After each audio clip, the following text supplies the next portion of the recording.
Volunteers party والوں کی بھی مہربانی کہ آپ لوگوں نے مجھے عزت دی کہ میں ایسی شخصیت پر بات کروں جس پر میری حیثیت نہیں ہونے پر بات کروں، کیونکہ میری ان سے ملاقات صرف 2 بار ہوئی ہے، اور اس دوران میں نے ان کو مجھے نہیں پتا، میں کل سے یہی سوچ رہی ہوں کہ میں کون سے الفاظ کا چناؤ کروں. ایز اے جرنلسٹ آئی سے writing is not an issue for me, I can write ایوری تھنگ.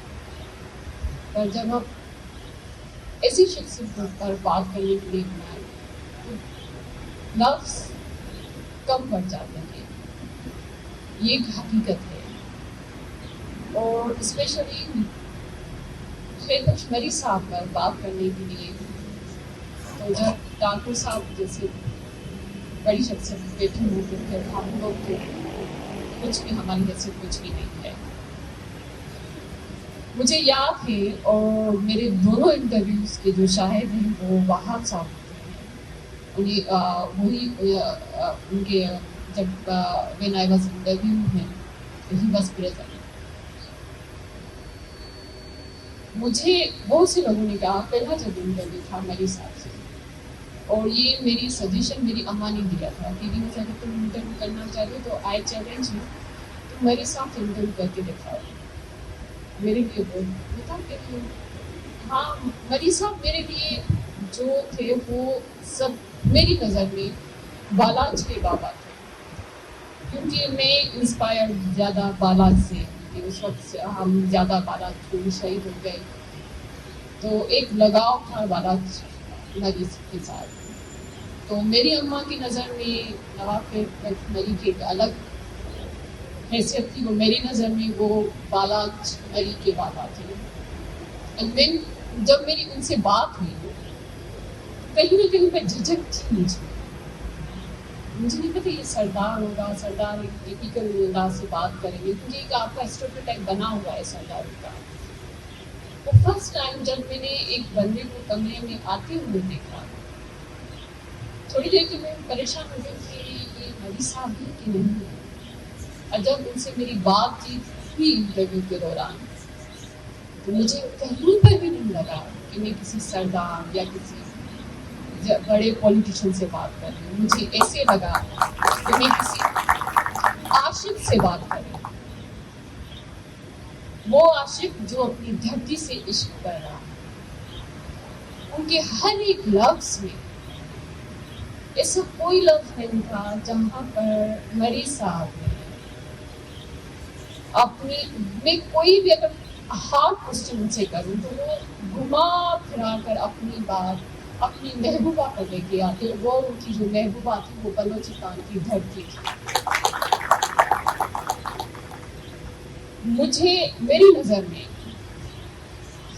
جو زیادہ جو اعلیٰ پرسنالٹی وہ ان میں 3 چیزیں ہونی چاہیے. ایک تو وہ اصول پرست ہونا چاہیے، سچائی اس میں ہونا چاہیے، اور عشق ہونا چاہیے. آج تک میں جتنے بندوں سے ملی ہوں، یہ میں اس لیے نہیں کہہ رہی کہ میں یہاں پر کھڑی ہوئی ہوں اس لیے میں کہہ رہی ہوں، سندھی بھی مجھ پر ناراض ہوتے ہیں جب یہ بات میں ان سے کہتی ہوں. تو یہ تینوں چیزیں میں نے صرف مری صاحب کو دیکھی. وہ ایک ایماندار بندے تھے، اپنے اصولوں پر کھڑے ہونے والے. آپ ان سے اختلاف رکھ سکتے ہیں کیونکہ آپ پولیٹیشین ہیں، یو ہیو ٹو کمپرومائز، آپ کمپرومائز بھی کر سکتے ہیں. مگر ان کی سیاست تو عشق والی سیاست تھی. ان کی سیاست تو اس چکور کی طرح تھی جو چاند حاصل کرنے کے لیے وہ آزادی کی تھی. جو اس ریاست جو یہ ریاست ہے جس کا جو میں کہتی ہوں بنیاد ہے جھوٹ کا بنا ہوا ہے، وہ کبھی بھی نہیں سمجھ سکتی. وہ کبھی بھی نہیں سمجھے گی کہ ایک عاشق کا ایک دھرتی کے ساتھ کیا لگاؤ ہے. بلوچوں کی خوش قسمتی، ہمارے پاس بھی سید ہے، ہمارے پاس بھی سندھ کے پاس بھی بڑی چیز ہے، مگر بلوچوں کی یہ خوش قسمتی ہے کہ آپ کے پاس ایک سردار ہے، مگر وہ عاشق والا سردار ہے جو اپنی دھرتی کے ساتھ پیار کرتا ہے. اس میں کوئی شک نہیں کہ مری صاحب کی وراثت میں ان کو سرداری ملی، مگر انہوں نے اپنی سرداری کو رنگ اپنی دھرتی کے عشق سے لگا دیا. یہ ان کی خوبصورتی تھی. اور یہ شاید تاریخ آنے والے کیونکہ we are running in this present situation, ہم ابھی دور میں چل رہے ہیں، ہمیں اس کا اندازہ نہیں ہے. یہ آنے والی نسلیں طے کریں گی کہ نواب صاحب کی پرسنالٹی کس طرح کی تھی. ہم صرف اسے بات کر سکتے ہیں کیونکہ جو وزن انہوں نے ڈالا ہے اس موومنٹ میں، جو وزن انہوں نے، جو مرہم رکھا ہے، جو گائیڈنس دی ہے آپ کی اس پوری موومنٹ میں، بلوچستان کی موومنٹ میں، وہ میری صاحب نے دی ہے. میں کسی اور کی ایسے نہیں کہتی کہ میڈل کلاس کا کوئی کردار نہیں. آج اگر بھارت یہاں پر کھڑی ہوئی ہے، آج اگر سمی یہاں پر کھڑی ہوئی ہے، سیما یہاں پر کھڑی ہوئی ہے، یا دوسرے جو کردار ہیں مڈل کلاس سے نکل کر آ رہے ہیں، وہ ان کی کمٹمنٹ بھی کہیں نہ کہیں پر ان کی کمٹمنٹ میں جھلک نہیں صاف ہے. کیونکہ وہ جب یہ دیکھتے ہیں کہ ایک سردار، کیونکہ ان کے پاس چوائس تھی. ہم ہمیشہ کہتے ہیں کہ ہمارے پاس اس لڑائی میں کھونے کے لیے کچھ بھی نہیں ہے. ان کے پاس بہت کچھ تھا. وہ اس سیاست سے نیگوسیشن کر کے کہیں نہ کہیں پر اپنا کر سکتے تھے، اقتدار کے لیے بات کر سکتے تھے، مگر انہوں نے اس آپشن پر بات نہیں کی. وہ جو پلڑا بھاری ہے وہ مری صاحب کا ہے. ان کی جو کنٹریبیوشن ہے وہ بہت زیادہ ہے. یہ بلوچ موومنٹ کے لیے بڑی خوشی کی بات ہے کہ ان کے پاس مری صاحب جیسا جن کی ایک جھلک. I am sorry, I feel very difficult to speak Urdu, کیونکہ کہیں نہ کہیں ہم سندھی ہیں، یا تو صرف سندھی میں بات کر لیں یا تھوڑی ہمیں انگریزی میں بات کریں. مجھے کہیں نہ کہیں سوچنا پڑا ہے کہ اب مجھے اس اردو میں کون سا لفظ ڈالنا پڑے گا. ایسے نہیں کہ مجھے بڑی معذرت کے ساتھ، ایسے نہیں کہ اردو کے ساتھ کوئی پرابلم ہے، مگر یہ کہ this is problem, so please accept my this version. Okay, so مری صاحب کے لیے بات کرنا بہت مشکل ہے کیونکہ وہ عاشق تھے، ان کے بار بار میں بات کر رہی ہیں. اگر ہم بلوچستان کی اس پریزنٹ موومنٹ پر بات کریں، ہمیشہ یہ بات کہی جاتی ہے کہ 3 سردار تھے. میں ہمیشہ اسلام آباد والوں سے جب بھی ہمارے دوست ملتے ہیں کہتے ہیں کہ because passport they are very traditionally okay, you can not ignore these of things. لیکن جی مجھے یہ بات بتاؤ، آپ اتنی گلابی انگریزی میں میرے ساتھ بات تو کر لیتے ہیں، کہتے ہیں کہ ٹھیک ہے یہ 3 سردار تھے، انہوں نے ایسی بات کی. کہ 3 سردار نے کیا کیا تھا؟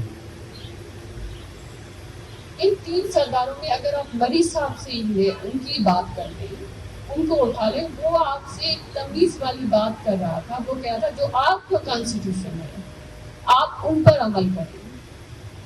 آپ کے کانسٹیٹیوشن کو ان بلوچوں نے، سندھیوں نے نہیں توڑا. آپ کے کانسٹیٹیوشن میں اسلام آباد میں بیٹھے ہوئے جو اصل حکمران ہیں انہوں نے توڑا. تو آپ ان سے جا کر بات کریں. یہ تو آپ کے ساتھ آپ کے کانسٹیٹیوشن میں ہیومن رائٹس پر آپ کی بات کر رہے ہیں کہ آپ بلوچستان کی ہیومن رائٹس والی جو وائلیشن ہے وہ آپ نہ کریں. اگر یہ گناہ ہے تو یہ گناہ ہر بلوچ کرے گا، ہر جنریشن کرے گی آپ کی نظر میں. تو اس سارے پروسیس میں یہاں کی جو ریاست ہے یا یہاں کی جو مجھے افسوس کے ساتھ کہنا پڑ رہا ہے، ہیومن رائٹس کی بات آپ کریں یا ایکٹیوسٹ کی بات کریں، جو نان بلوچ جو نان سندھی، کبھی بھی کہیں نہ کہیں تو بھلے وہ یہ کہیں کہ ہم آپ کے درد کو سمجھتے ہیں، وہ نہیں سمجھ سکتے. کیونکہ ہم نے اس ریاست میں اپنی تاریخ کو کھویا ہے، اپنے کلچر کو کھویا ہے، اپنے ریسورسز کو کھویا ہے. آپ کس کی بات کر رہے ہیں؟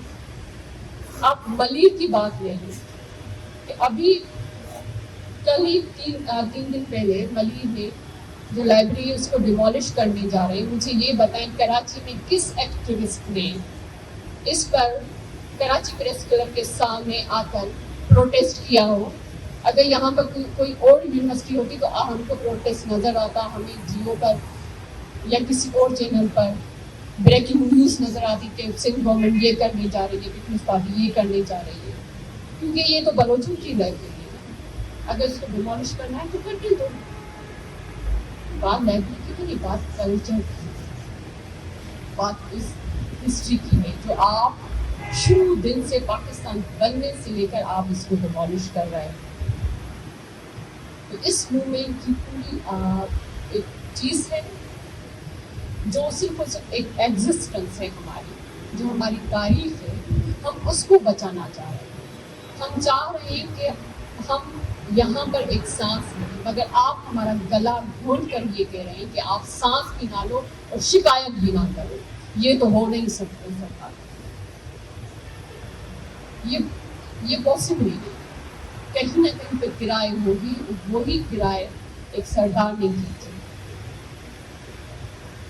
اور اس کے بعد آپ دیکھ رہے ہیں کہ وہی جو روایت ہے، وہ جو روایت ایک سردار نے ڈالی، وہ روایت مہارنگ میں نظر آ رہی ہے، وہ روایت آپ کو سمی میں نظر آ رہی ہے. اس کے ساتھ ساتھ میں آپ سب کو مبارک بھی دوں گی کہ سمی کو جو انٹرنیشنل ریکگنائزیشن کی جو ایوارڈ ملا ہے، آپ سب کو مبارک دوں. کیونکہ یہ اتنا ہوتا ہے تو نہیں، مگر بات یہ ہے کہ اس بچی نے اپنا بچپن کھویا ان دونوں پر. اس کی ایک کمٹمنٹ ہے، وہ ڈیزرونگ ہے کہ اس کو اپریشیٹ کیا جائے، اس کو مہارت اور سب کو جو اس مومنٹ میں ہیں ان سب کو. اور آخر میں صرف آئی ڈونٹ نو، کیونکہ جب آپ کے اوپر ایک اتنی ہیوی پرسنالٹی بٹھائی جائے کہ now you should share and deliver your thoughts, it's very difficult to summarise in sequence. تو آئی ہوپ کہ اب کہیں پر اگر آپ کو تھوڑا سا جھکاؤ نظر آئے تو مجھے معذرت ہے. آخر میں صرف اور صرف میں یہ کہوں گی، شیخ ایاز میرا فیوریٹ ہے، تو اس نے یہ کہا تھا کہ بیجا پھٹ پرانا یا بیج ایانا ہوا. اس کا مطلب کہ ہمارے جو زخم تھے یا تو وہ پرانے تھے جو ڈاکٹر سمجھ نہیں پائے، یا جو ڈاکٹر تھے وہ نہ سمجھتے. مگر آج اگر شیخ ایاز زندہ ہوتا، اگر وہ بلوچستان کی اس موومنٹ کو دیکھتا، تو وہ یہ ضرور کہتا کہ ہاں زخم بہت پرانے ہیں، مگر اس بار جو ڈاکٹر اترے ہیں وہ نہ سمجھ نہیں، وہ بڑے سمجھدار ہیں. Thank you.